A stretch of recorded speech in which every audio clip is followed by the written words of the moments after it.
बेवफा हम नहीं थे, तेरी कसम। तेरे प्यार में एतबार आपके वादे पर कर लिया। तेरे प्यार में बात तो सिर्फ एक रात की थी, मगर तेरी कसम इंतजार आपका उम्र भर कर लिया तेरे प्यार में।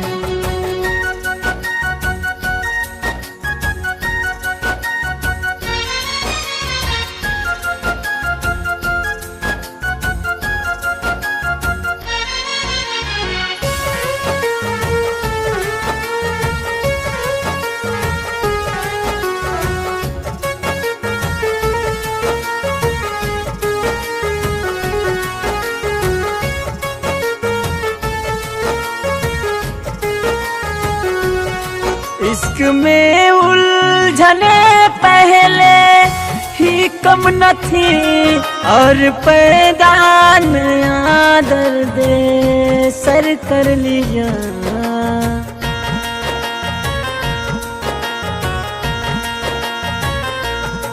जिक्र एक बेवफा और सितमगर का था, आपका ऐसी बातों से क्या वास्ता। आप तो बेवफा और सितमगर नहीं, तेरी कसम आपने किस लिए मुँह उधर कर लिया तेरे प्यार में। बेवफा हम नहीं थे, तेरी कसम। तेरे प्यार में एतबार आपके वादे पर कर लिया तेरे प्यार में।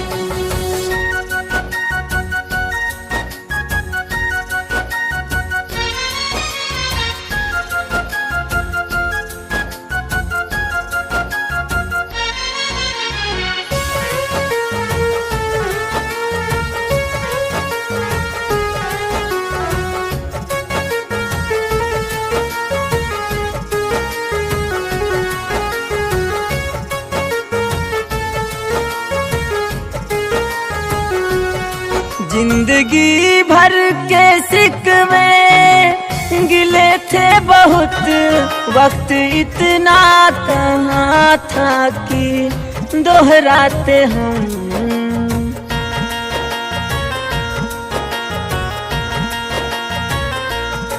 बेकरारी मिलेगी, लुटेगा सुकून, चैन छिन जाएगा, नींद उड़ जाएगी।